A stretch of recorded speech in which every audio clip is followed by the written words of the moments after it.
I was born in Cedar City, Utah. Spent my first 5 years growing up there. I even went to kindergarten there. I remember during that year, my father read an ad in the newspaper about a management position in Central Nevada News. So he moved his family from Cedar City to Tonopah, Nevada. And so here I am in Tonopah, Nevada, where I grew up. It was where I spent my years growing up in school. I remember attending a kindergarten again when my classroom was just over here. All the elementary school, 1 through 6, began here. Then 7th and 8th grade was in this building for my junior high. In high school, I spent here. I remember distinctively there was a telephone pole. One of my favorite pastimes in kindergarten was to play marbles. And I had friends, and we played marbles down here next to this telephone pole. Then a big lightning storm came and just exploded the telephone pole next to me. I just remember that as being here, even though I haven't been to Tonopah for more than 10 years. I remember in high school, one of my teachers for American history, a Miss Glass, she was a Jewish woman. She felt that we students would have a better appreciation of our American history if we knew how our own forefathers participated in the development of this country. So along with learning about our founding fathers, we also had to pick an ancestor that we could do an oral and a written presentation. She went around the class and handed out sheets of paper to us that we learned were pedigree charts that we had to fill in. And so this began my quest to learn a little bit more about my family history, and I knew I needed to get my dad to help me understand more about that. So I was determined to go home and ask for his help on this assignment. I'm here where I grew up and was raised. This is where Heavenly Father found me in my home. I brought my homework assignment from school here, and I waited for my father to come home. And when he did, I went up to my dad and said, "Dad, I have this school assignment where I need to have an ancestor and write a report on. And I need this ancestor to be someone who has made a difference in American history." And he gave me the names of 3 ancestors that he thought that I could work on that were in my family lines. We have a family member who worked on the Kitty Hawk. We had a family member who was Jonathan Swift of Gulliver's Travels.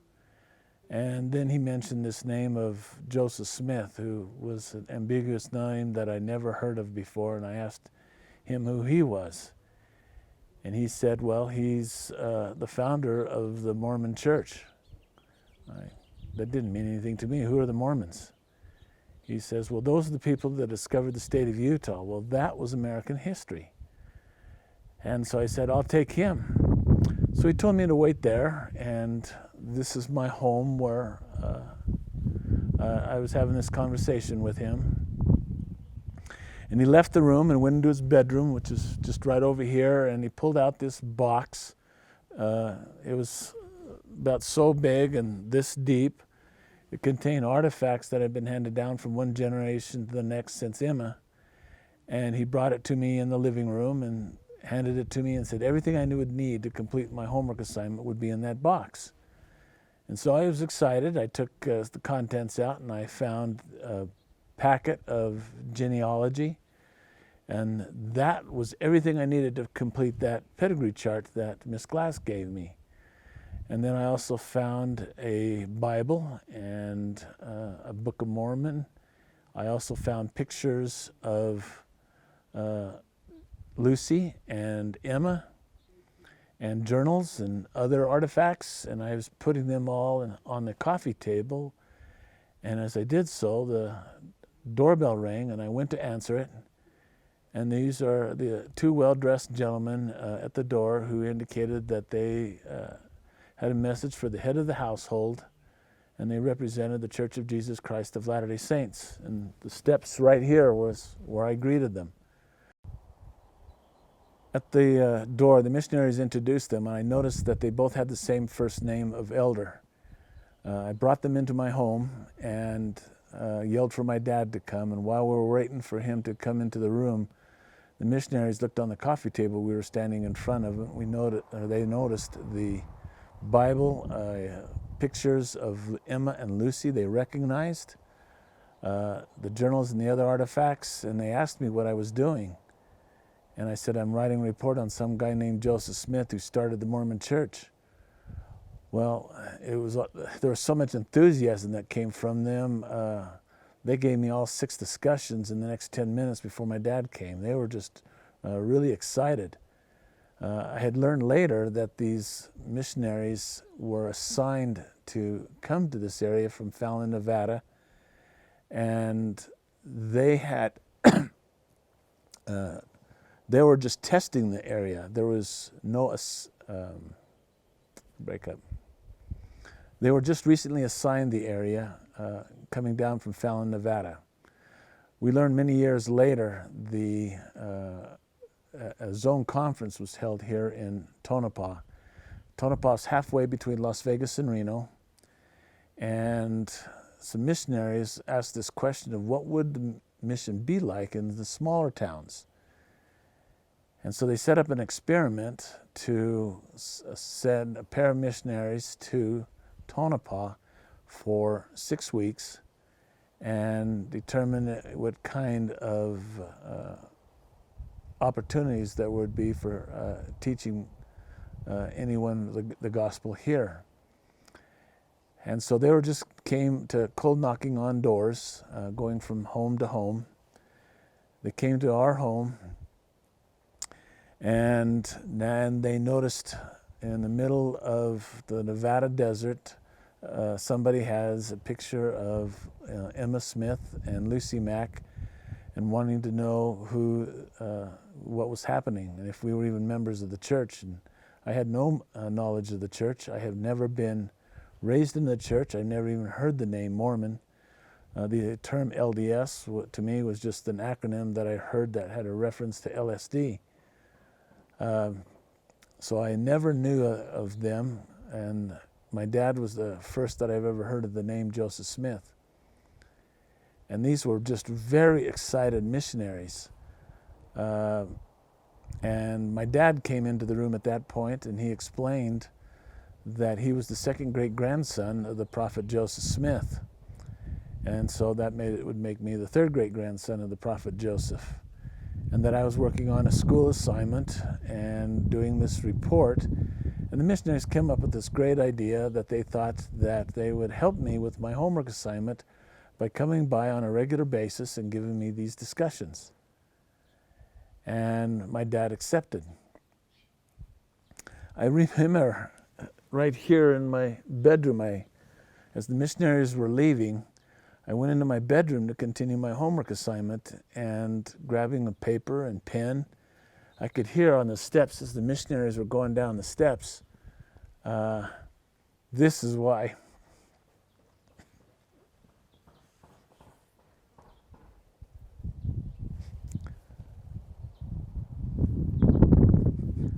This is why Heavenly Father brought us here. We're going to get this family. I remember being in the bedroom. Been there, done that, know where this is going to go. So they came back in the time they said they would. They gave me the discussion and realized, okay, this is not just historical, it's very religious. And they told me about Joseph Smith and the first vision. A week later, they came by again and talking about the importance of baptism, making covenants. And so I decided I didn't want to participate in this. I had a bad experience with another religion a year earlier. And so the next several times the missionaries came by, I ditched the lessons and never attended. We have a garage in our home here where I went to work in the darkroom. So every time I saw the missionaries come or they were coming, I said I had to leave in order to help my dad with his photography work. And what I didn't know was on the other side of town, the missionaries were having another discussion to the Dodge family, and in that home was a girl named Darcy Dodge. She was taking the discussions. She was a Golden, and they happened to mention to her if they knew this boy named Michael Kennedy. And she said she did, and he says, well, he keeps ditching on the missioning lessons. Is there anything you can do to help us? And so she's a really good-looking girl, and she came on over and trying to encourage me to listen to the gospel. And so I was very interested to take those lessons, and I started going to the church on a regular basis, but I didn't have a real testimony of it. The missionaries came back after the end of all the discussions and challenged me to be baptized, and I agreed, but not because I had a testimony or believed everything they were saying. It felt true, and logically it was true, but I didn't have a solid testimony of it. So I only agreed to be baptized because I knew that once I was being baptized, they would go their way and I would go my way, and life would go on and everybody would be happy. After I agreed to be baptized, I was asked the question as to where do you want to be baptized? And I remember witnessing a few baptized in the Stake Center up in Fallon and in some of the creeks and the rivers, and that was pretty cold. So I wanted to go to a place that was warm, so I thought of Darrow's Hot Springs, which is about 60 miles outside of Tonopah. And this is the Darrow's where I was baptized. The missionaries came out here to baptize me. The entire branch that we were in came out. Darcy, who was my girlfriend at the time, came all the way down from Ricks College, Idaho, with her girlfriend and came down to visit with us here. And this ended up being a full, large party for the day. We even brought gunny sacks, filled them full of hot dogs, and put them in the hot springs that are just over here, the little geyser that's boiling out of the water. It was my father was here, my mother, and all of my brothers were witnesses to this baptism. And I remember coming out of the baptism waters, coming up these steps right here, my dad greeting me here.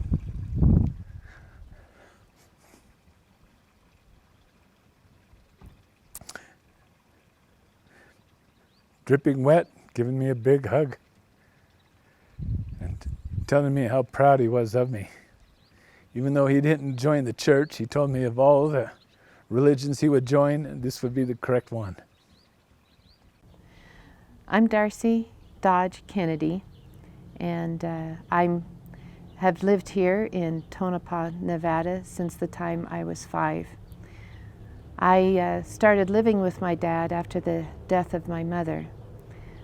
She was killed by my stepfather, and then after he killed himself. He was a very difficult man, was very abusive, and she was trying to leave him, so he had her killed. He went into her office and killed her. So I came to live with my dad, and he had married his third wife. Her name was Helen Dahlstrom, and when he married her, she had 2 boys. They were, I think, about the age of 12 on down, and just wonderful, wonderful boys, and then helped me through a lot of hard times. With this, we were raised with Helen, who was an alcoholic, and that made life quite interesting. We had a lot of ups and downs. Things were very, very difficult. And later on, Helen died from the alcoholism. And Dad came here and moved into this. We were living in a hotel that we owned.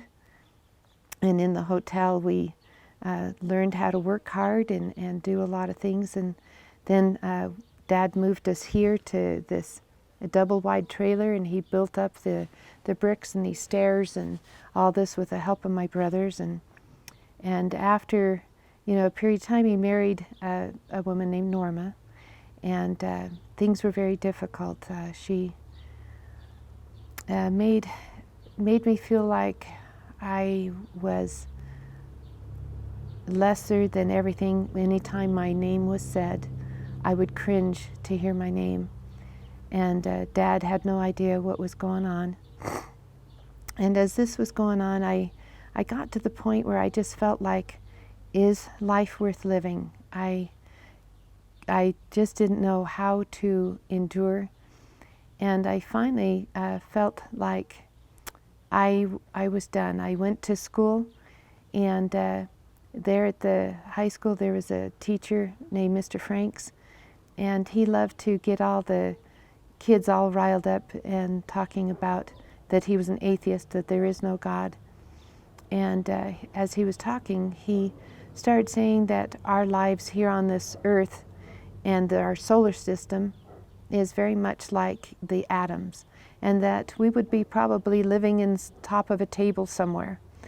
When he started talking about that, and then he said to those that were arguing with him that there is a God, he says, well, if there is a God, wouldn't you think that there would be one church if there is one God?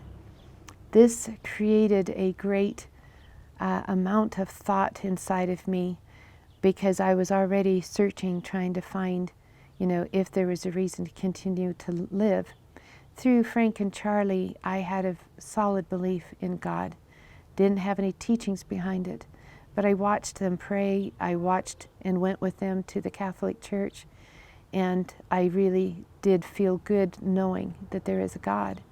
And so when Mr. Frank said this, I had a need to find out, for real, did God really exist?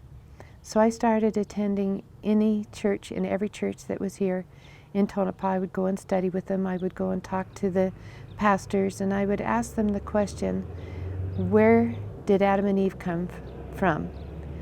Why are we here? And what happens after this life? None of them could answer the question I was asking. One told me that when we die, we are put into the ground, and that is it. Another one told me that, well, if we were to know this, it would have been in the scriptures. So with these thoughts going on and having so many difficult things happening where I felt like I was totally destroyed on the inside, I had decided on a Sunday that I was going to take my life. I planned out how I was going to do it, and on a Tuesday, I was going to take my life that following Sunday. And on Tuesday, there was a knock at this front door right here. And it was very unusual because everybody pulled around back to visit with us. That was basically our front door that we used. And so for someone to climb up all these steps here and to knock on the door is unusual. So I got to the door, and just at the same time my dad got there. And as I opened the door, there was a man standing there, and he looked at my dad and he said, my name is Neil Jensen. You don't know me, but I live right down the road here from you. And then he turned to me and he held out a magazine to me, and he said, this will tell you where you've come from, why you are here, and what happens after this life. He said, this is the special temple issue of the Ensign. When he said those words, the Spirit struck from head to toe so strong, so powerfully, that I knew that the church and everything that I was hunting for was what he had just introduced to me. He asked me if I would like to have the missionaries. I about jumped out of my skin with delight, wanting to have everything he had to give me, for I knew through that Spirit that hit me that this is what I was hunting for. After I'd had the discussions for about 2 or 3 times, and I had smoked since I was in 5th grade, and I immediately, as soon as Neil Jensen said that, I knew that this religion, the Church of Jesus Christ of Latter-day Saints, does not smoke. And so I quit at that very moment where I had not been able to before. And as we hit about the second or third discussion, the missionaries came to me and they said, "Do you know this guy named Mike Kennedy?" And I said, "Yeah." They said, "Well, he keeps ditching out on the lessons. Is there anything you can do?" And so I started talking to Mike and seeing him at school and inviting him to church. One thing I would like to say, when you see where Mike and I had gone to school, and there's a panoramic of the school, and there's this big dirt area that we used to play when we were in elementary school. Mike used to chase me all around that playground where there was a merry-go-round and a lot of slides and lots of swings and stuff like this. And this made it so that I quit wanting to be near him, even though in kindergarten we were sitting together. He sat behind me on the blanket and I sat right in front of him. And but anyway, he chased me all over the place. So after we got married, I asked him, "Well, why did you do that?" And he says, "I liked you."